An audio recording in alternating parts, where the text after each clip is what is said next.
SFC가 시작한 교회에 와서 함께 말씀을 나눌 수 있는 기회를 주셔서 감사하게 생각합니다. 저는 학생 시절에 몇 번 제일영도교회 방문을 했었고 간사가 되고 난 다음에도 왔었습니다.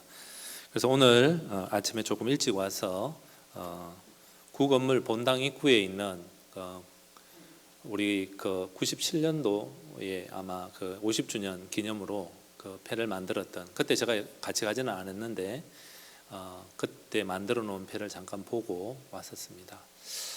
또 좋은 예배당을 또 이렇게 짓고 함께 예배드리게 된 것 너무 감사하게 생각을 하고, 또 말씀을 함께 나눌 수 있는 기회가 되어서 너무 감사하게 생각합니다. SFC는 처음 시작부터 자신 개인의 어떤 죄를 넘어서서 한국 교회와 사회에 있었던 그 만연한 우상 숭배에 대해서 자기 자신의 죄라고 생각하는 청소년들이 함께 회개 운동으로 시작한 운동입니다.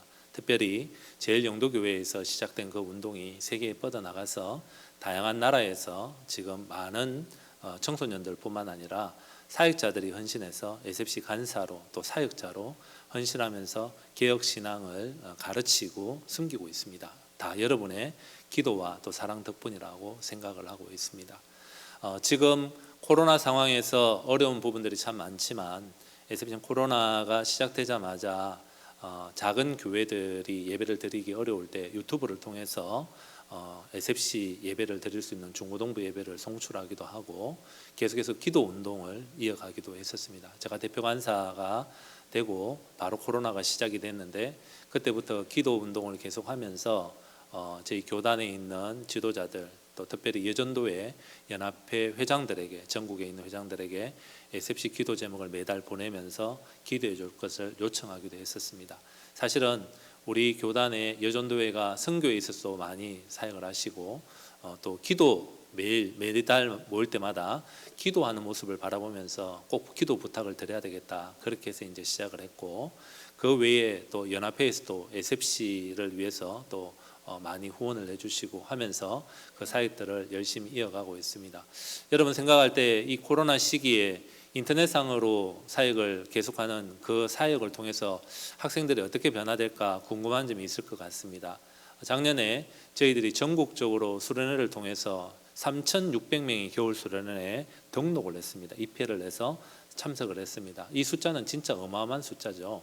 그 중에 많은 친구들이 은혜를 받았고, 특별히 이제 수도권 쪽에서는 매번 그 수련회를 통해서 은혜 받았던 간증문을 이렇게 해서 이제 노회에 이렇게 보여드리고 목사 장로님들이 기도하고 어떻게 운동원들이 은혜 받고 변화되고 있는가라고 하는 책자를 조그만 걸 만들어서 돌리는데, 거기에 보면 초등학교 5학년짜리인데 한 친구가 엄마에게 한 이야기가 있습니다. 엄마, 가슴이 너무 뜨거운데 말씀을 듣고 있다가 뭔지 모르겠다는 거예요.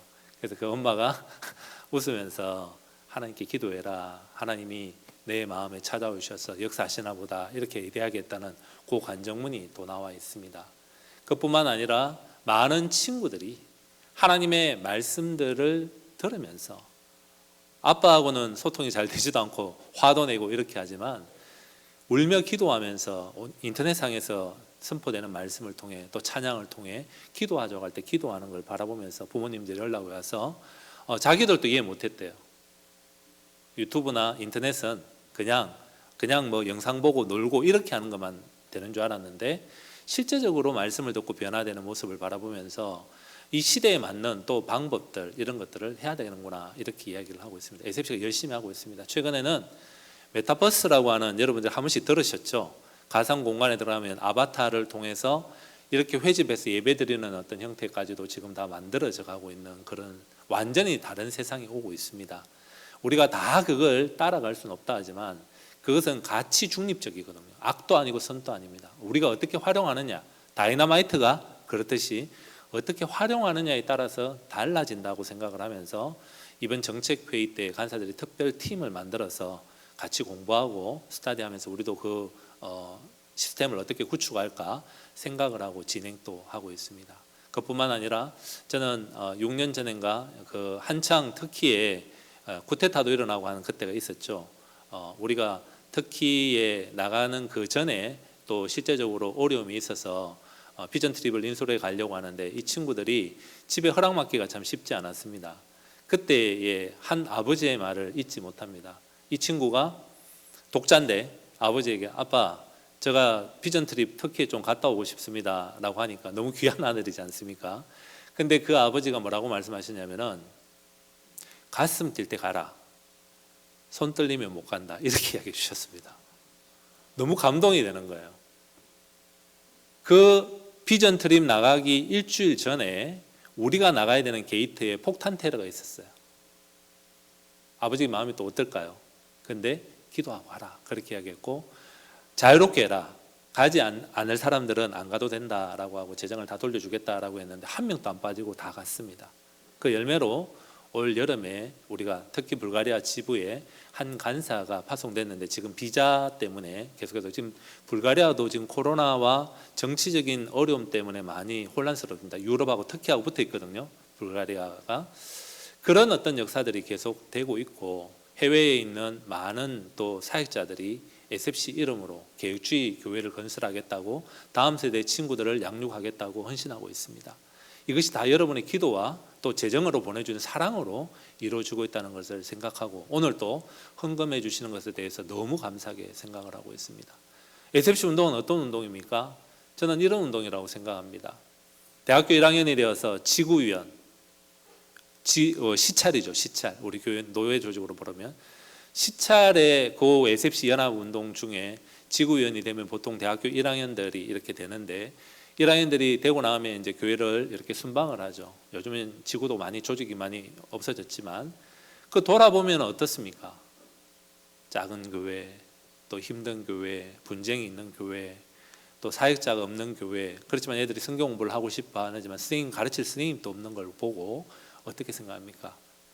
대학교 1학년들이 그 교회를 보고 운동원을 보고 우는 거예요. 저는 그게 SFC 운동이라고 생각합니다. 제가 가르쳤던 친구들은 교회에 5명도 안 되는 SFC 운동원들이었는데 지금 물론 다 시집장가 다 갔습니다. 이 친구들이. 그때 친구들이 SFC 수련회에 와서 은혜 받고 자기도 봉사하겠다 그러면서 섬기고 대학생이 돼서 나중에 전국위원장, 그 교회에서요, 전국여부위원장, 또 제가 맡았던 동국대 위원장, 이런 친구들이 나와서 대를 이어서 하나님 나라를 위해서 헌신하는 것들을 볼 수 있습니다. 그게 SFC 운동이라고 생각합니다. 우리가 아무리 작은 교회다 하더라도 교단이 함께 키우는 거죠. 이런 말이 있지 않습니까? 한 아이를 키우기 위해서는 온 마을이 달라붙어야 된다라는 말이 있듯이 한 명 한 명을 키운다는 것은 실제적으로 교회 전체가 달라붙어야 되는 것이다 생각을 합니다. 그래서 여러분들이 기도하고 또 지원해 줬던 그 운동이 한 교회를 넘어서서 우리 교단에 있는 다음 세대의 친구들이 잘 자라고 있고, 또 우리가 섬기고 있는 이런 일들을 통해서 저를 이어서 또 여러분들을 이어서 교회 안에서 많은 영혼들이 하나님의 복음을 위하여 목숨 걸 수 있는 영혼들이 지금도 세워지고 있고 앞으로도 세워질 거라는 확신이 있습니다. 계속 기도해 주신다면 이 일들의 아름다운 열매로 또 연락드리고 함께 기뻐하는 날들이 있을 거라 생각합니다. 특별히 SFC 주일을 또 지켜주시고 이렇게 낮 예배 시간에 말씀을 함께 나눌 수 있는 기회를 주셔서 너무 감사하게 생각합니다. 우리와 같은 이런 마음을 가지고 있었던 바울의 이야기가 오늘 본문에 나옵니다. 골로새 교회는 사실은 바울이 개척하지 않았습니다. 그의 영향을 받았던 한 영혼이 가서 자기가 들었던 그 복음을 따라서 교회를 세워야 되겠다 생각해서 세웠던 교회입니다. 에바브라가 그 터키 땅입니다. 지금 오늘날 터키 땅, 이방 땅이죠.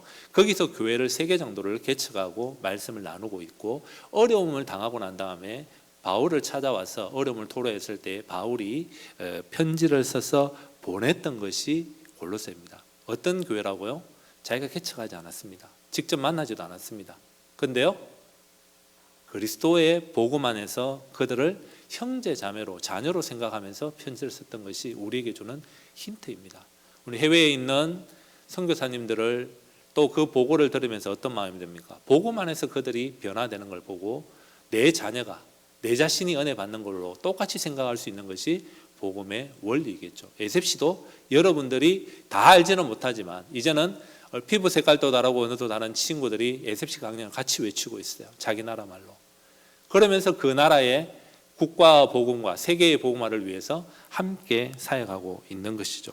그 교회에 여러 가지 일들이 있었지만 특별히 이 일들을 이루기 위해서 바울이 생각했던 것 중에 제일 중요한 것이 뭐냐라고 하면은 그리스도의 남은 고난에 대한 이야기를 하고 있습니다. 이 그리스도의 남은 고난이 뭐겠습니까?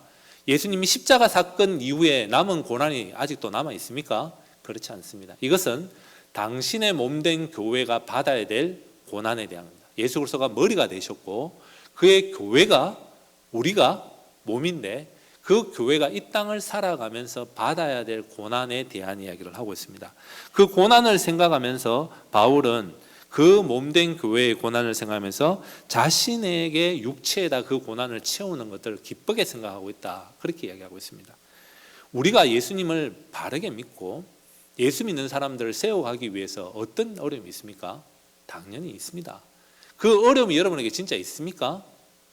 그 어려움이 있다는 것이 감사가 돼야 된다는 거죠. 야고보서 1장에 보게 되면 복음으로 인하여 여러 가지 시험을 당하게 된다면 온전히 기쁘게 여기라 그렇게 이야기합니다. 왜요?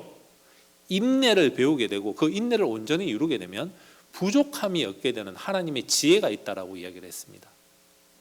하나님이 우리에게 자족할 수 있고 하나님의 은혜로 온전히 기뻐할 수 있는 것은 우리에게 은혜를 막 쏟아부어 주시기도 하지만 고난이라고 하는 도구를 통해서 깨닫게 해주신다. 그렇게 이야기를 하고 있습니다. 저도 최근에 어려움들을 겪으면서 참 힘들어하고 있는 운동원들이 얼마나 마음이 힘들까라는 것, 우리 간사들이 얼마나 힘든 부분이 있었을까 깨닫게 해주시는 은혜가 있고, 수고하고 무거운 짐진 자들아 다 내게로 오라, 또 예수님 마음이 온유하다, 이 말씀이 진짜 속 깊게 은혜가 되는 걸 경험하면서 하나님이 이런 고난을 통해 자족하고 하나님으로 말미암아 충만해진다는 것이 무엇인지 깨닫게 해주신다는 것을 알게 되었습니다. 이 고난을 바울은 기쁘게 생각하고 받았다는 거죠. 교회를 위해서.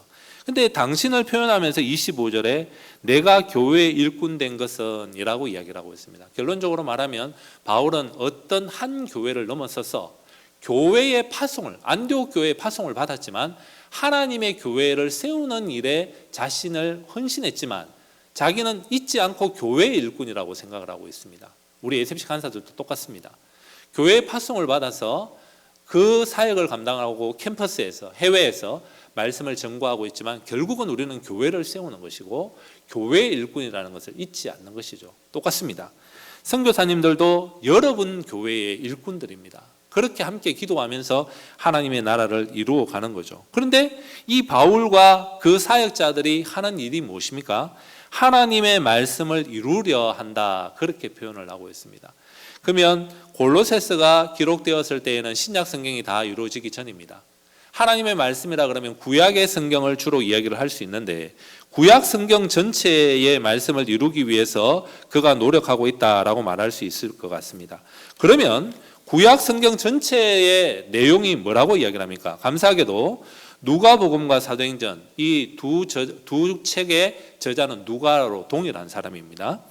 이 누가가 24장, 누가복음 24장 44절부터 48절에 이르게 예수님이 부활하신 이후에 하신 말씀을 11 제자들에게 하는 말씀들을 이야기를 하면서 이렇게 이야기하고 있습니다. 누가복음 24장 45절 뒤쪽 부분 46절입니다. 그리스도가 고난을 받고 제3일에 죽은 자 가운데서 살아날 것과 구약 성경을 요약하면 이렇다는 거예요.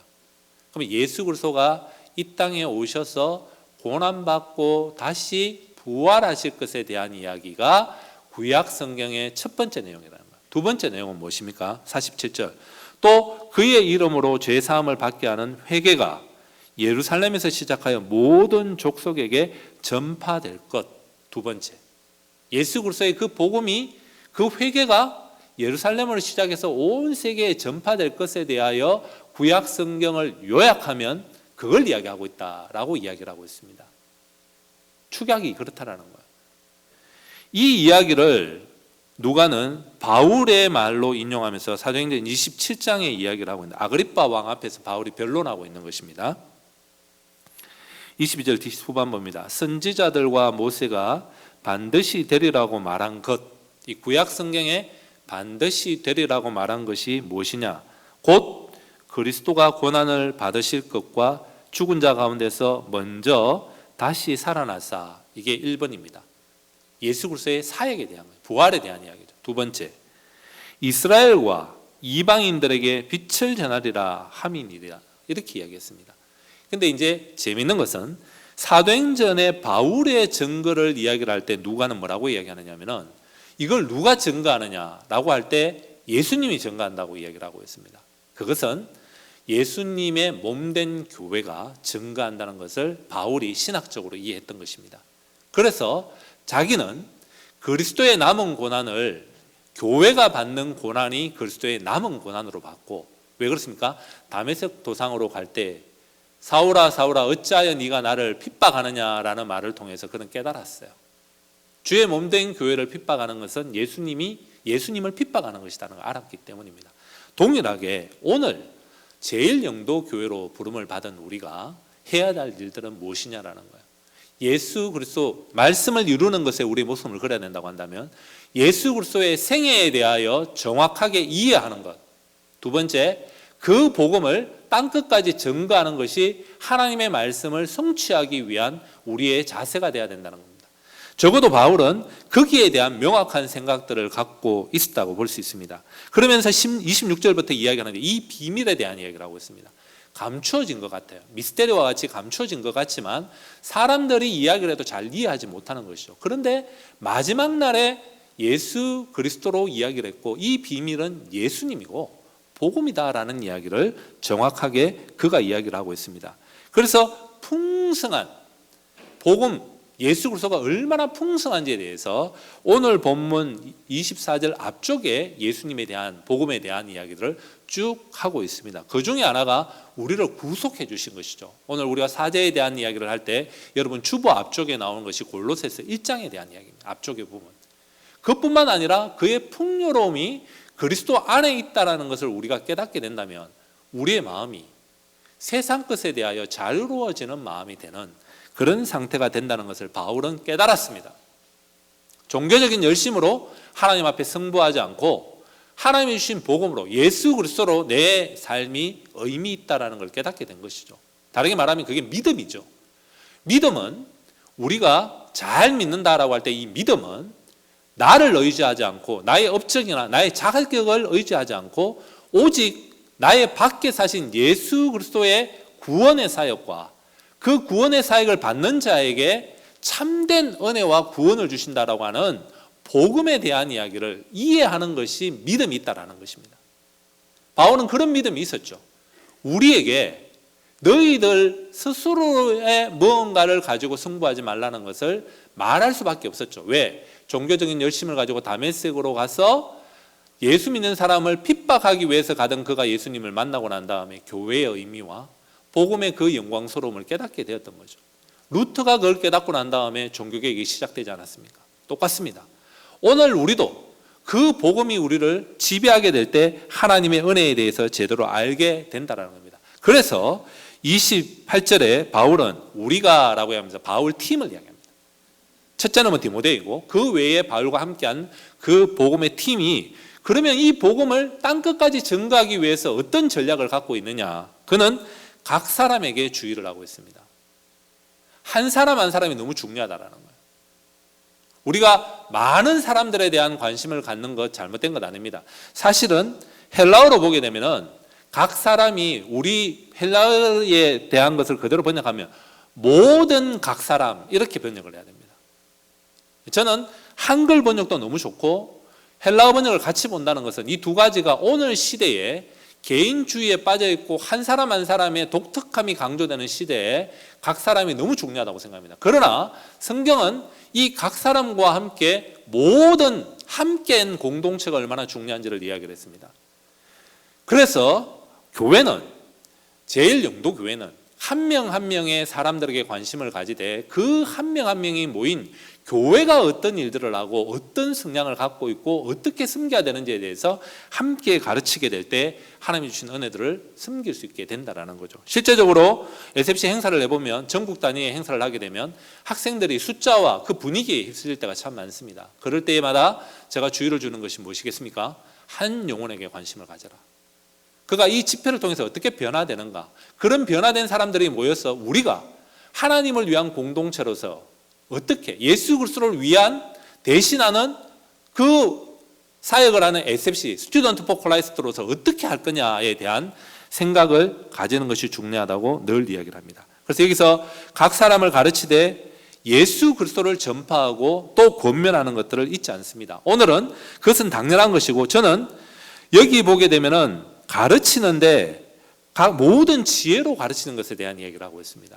그래서 지혜는 여러 가지가 있습니다. 그런데 사실은 성경에서 이야기할 때 지혜의 핵심은 하나님을 믿는 사람이 하나님으로부터 얻는 은혜를 받는 거죠. 오늘날로 말하면 은혜의 방편, 말씀과 기도와 승례, 이런 것들을 통해서 하나님이 주신 지혜로 복음을 알게 되고 구원에 이르게 되겠죠.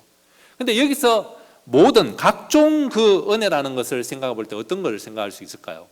하나님이 주신 보편적인 여러 인간적인 지혜들도 여기 들어갈 수 있습니다. 그래서 구약에 나오는 그 지혜 문서들, 그 지혜 문서들을 해석할 때에 잠언적 지혜라는 단어를 쓰게 되는데, 이것은 하나님을 믿는 백성이 하나님의 영광을 위해서 세상의 지혜를 사용할 때 잠언적 지혜라는 단어를 쓰게 되는 것입니다. 그렇다고 한다면 예전에는 대형 집회를 통해서 선포되는 말씀을 통해 그 은혜를 받고 나도 따라가야 되겠다, 절대적인 어떤 진리가 있다고 하는 세상 속에서 살아오고 교육을 받았기 때문에 그게 가능했는데, 요즘과 같은 친구들에게는 어떻게 해야 됩니까? 그 말씀을 듣고 난 다음에 개인이 질문을 던지는 거죠. 그런 친구가 옛날보다 퍼센트가 너무 많아졌습니다. 그러면 한 사람 한 사람을 만날 때 대화법, 그들이 고민하는 것들을 유추하기 위하여 어떻게 그들이 어떤 단어를 쓰고 어떤 고민이 있는지 알아가는 방법, 이런 기타 등등 여러 가지 것들을 배우는 거죠. 그 안에는 우리가 대화법도 있을 것이고 상담법도 있을 것이고 미디어를 활용하는 방법들도 있을 것이고, 이런 것들을 배워서 그들에게 맞는 복음을 가르치기 위하여 노력을 하는 것 자체가 오늘 본문에서 우리가 한번 깨달아 봐야 될 부분들이 아닌가 생각을 한다는 거죠.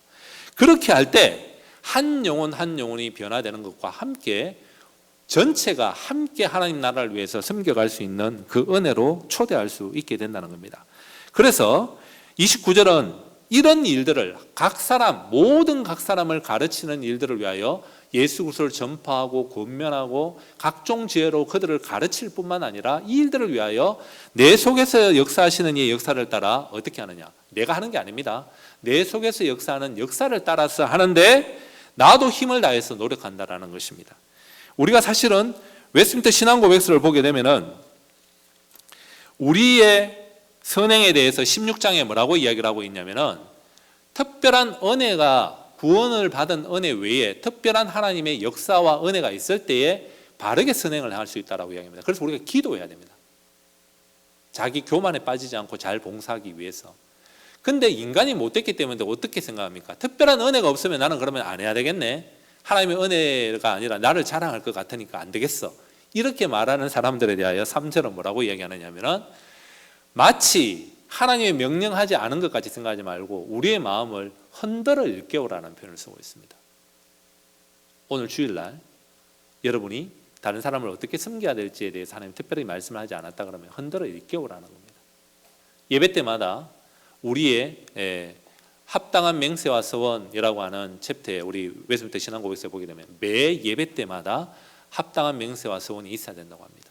그 합당한 맹세와 서원이 우리가 하는 것이 아니라 하나님이 우리에게 주시고 말씀을 통해서 감동을 주시고 우리가 선포하는데, 그걸 약속을 하는데 그것을 이루시는 분이, 주체적으로 이루는 분이 하나님이라는 거예요. 그러면 우리는 말씀을 들을 때마다 어떤 마음을 가져야 됩니까? 예배 때마다 우리의 죄를 고백할 뿐만 아니라 하나님 앞에 내가 어떻게 살 건가 생각해 보면서 가는 마음들이 있어야 되는 것이죠.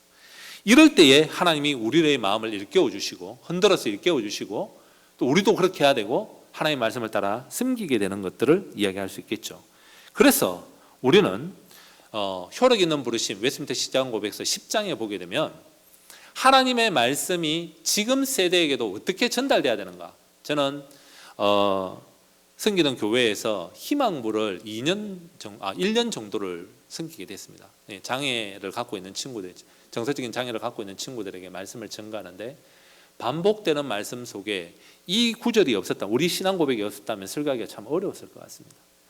하나님이 효력 있게 부르기 위해서는 두 가지가 있어야 되는데, 하나는 바른 말씀 선포와 두 번째는 뭘까요? 성령의 역사입니다. 모든 사람에게도 그렇듯이 우리 정서적으로 힘들고 그 어려운 친구들에게도 똑같이 역사할 수 있다는 마음이 들기 때문에 기도하고 올라가게 되고 말씀을 선포할 때 일반 공예배 때 선포할 때와 똑같은 마음으로 올라갈 수 있는 것이 이 고백이 있기 때문입니다. 그래서 우리는 다음 세대들을 가르칠 때 우리하고 언어가 다른 것 같은 그 친구들에게도 우리가 할 수 있는 방법은 뭡니까? 바르게 말씀을 가르치되 성령의 역사가 있도록 기도하는 것이죠. 그리고 오늘 본문을 이야기한다면 각종 지혜로 그들이 이해할 수 있는 언어로 하는 것이 필요하다 생각해서 선생님들이 거기에 대하여 연구하고 고민을 할 때 지원하고 격려하고 지지하고 기도해 주는 어떤 것들이 필요하겠죠. 그러면 마지막으로 저는 한 구절만 생각하고 마치려고 합니다. 에베소서 5장에 보게 되면 우리가 사랑을 어떻게 해야 되는지에 대해서 이야기를 하고 있습니다. 29절에 에베소서 5장 29절을 보면 누구든지 언제나 자기 육체를 미워하지 않고 오직 양육하여 보호하기를 그리스도께서 교회에게 함과 같이 한다라고 되어 있습니다. 남편이 아내를 어떻게 사랑하는지에 대해서 이야기를 하고 있습니다. 그런데 이 사랑의 원리는 똑같습니다. 자기를 사랑하듯이 다른 사람을 사랑해야 된다라고 말씀하시면서 이야기를 하고 있는데 세 가지 단어입니다. 항상 언제나 자기 육체를 미워하지 않는 것, 첫 번째 이게 사랑입니다. 두 번째는 뭘까요? 오직 양육하는 거예요. 세 번째는 뭡니까? 보호하는 겁니다. 보호는 어떤 것입니까? 외부의 어떤 환경으로부터 공격하는 것을 막아주는 것들이 있죠. 그래서 함부로 위험에 노출시키지 않아야 됩니다. 밤 12시가 되어서 혼자 막 길 돌아다니고 이러면 위험에 노출되는 거예요. 그거 안 해야 된다는 거예요. 근데 더 중요한 건 뭘까요? 내 속에 있는 악한 생각, 비성경적인 생각으로부터 나를 보호해야 된다는 거예요. 두 번째, 양육해야 됩니다. 무슨 양육해야 할까요? 정서적으로, 그 다음에 지식적으로, 관계적으로. 그 폭이 넓어져야 돼요. 어떤 대학교 1학년이 대학 가자마자 미팅을 해서 오빠를 만나갖고 이제 사랑하게 되었는데 그 오빠가 사랑하는지 안 하는지 어떻게 알 수 있습니까? 관계적으로, 지식적으로, 정서적으로 성숙하고 폭이 넓어지도록 하느냐, 그 오빠가 자기만 바라보게 하느냐, 그걸 보면 사랑하는지 안 하는지 알 수 있어요. 똑같죠? 옆에 있는 집사님이 나를 사랑하는지 안 하는지 어떤 걸 보면 됩니까? 똑같습니다, 원리가. 그 다음에 제일 중요한 게 있습니다. 그게 뭘까요? 항상 자기 육체를 미워하지 않는 겁니다. 연세 드신 분들이 여기 많이 있죠. 여러분이 젊은 시절이 더 좋았습니까? 그럴 수 있습니다, 인간적으로. 그러나 하나님은 우리의 육체적인, 이것은 단순히 육체만 말하지 않습니다. 나의 연봉, 나의 자녀가 잘 됐냐 안 됐냐, 내가 교회 직분을 받았냐 안 받았냐, 이 모든 것들이 포함됩니다. 그것으로, 그 조건으로, 인간적인 조건으로 자기를 미워하지 않는 것이 사랑하는 거랍니다. 왜요? 복음 안에서 예수 그리스도가 생명을 다해 나를 사랑했다는 걸 가르쳐 주셨는데요.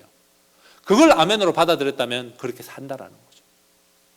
그러면 이 원리로 여러분 옆에 있는 성도님들을 사랑할 뿐만 아니라 다음 세대들을 바라보면서 사랑하셔야 됩니다. 그들이 유명한 인사가 되지 않아도 괜찮습니다. 그들을 미워할 이유가 없습니다. 그리스도가 사랑한 원리대로 사랑할 수 있기 때문입니다. 그를 보호하고 양육해야 됩니다. 우리가 그렇게 하고 있습니까? 그러면 사랑하고 있는 것입니다. 사랑하면 알고 이해하고 깨닫게 됩니다. 이해한 만큼 그 사랑을 더 크게 만들어 갈 수 있겠죠. 저도 외워야 될 때가 참 많습니다. SFC 운동원들이 다 이해가 되겠습니까? 저는 10년 전에 카페에 가서 차 마시는 것에 대해서 헌신하기로 했습니다. 저는 지금 또 카페에 가서 6,000원짜리 차를 마시는 게 너무 아깝습니다. 예전에는 우리 집으로 데리고 와서 10년 그 전에는요, 제가 30년 차거든요, 간사를 한 지. 그 전에는 집에 와서 밥 먹고 차 마시는 거 너무 좋아했습니다. 10년 정도 되니까 집에 오는 걸 싫어해요. 구차하게 느끼고 카페에서 이야기하는 걸 더 좋아해요. 그러면 그렇게 맞추는 거예요. 사랑하면서. 여러분이 생각할 때 이해되지 않는데 하나님의 영은 지금도 역사하고 계신다는 거예요. 우리가 우리의 마음을 넓게 하고 그들을 위하여 진짜 사랑하고 그 육체를 미워하지 않고 양육하고 보호하는 마음을 가질 때에 하나님 우리에게 은혜를 주시고 다음 세대가 우리의 뒷모습을 보고 성장할 것입니다. 나이 드신 것에 대해서 여러분 비참하게 하지 마시고 기도하실 수 있고 그들을 격려할 수 있고 칭찬해 줄 수 있고, 그래서 제일영도교회가 SFC의 모체와 더욱더 힘을 내어서 세계에 흩어져 있는 SFC 운동원들을 위해서 기도하고 격려해 주어서 하나님 나라의 일꾼들이 SFC를 통해 더 많이 나타날 수 있도록, 제일영도교회를 통해서 더 많이 나타날 수 있도록 기도해 주시면 감사하겠습니다. 기도하겠습니다.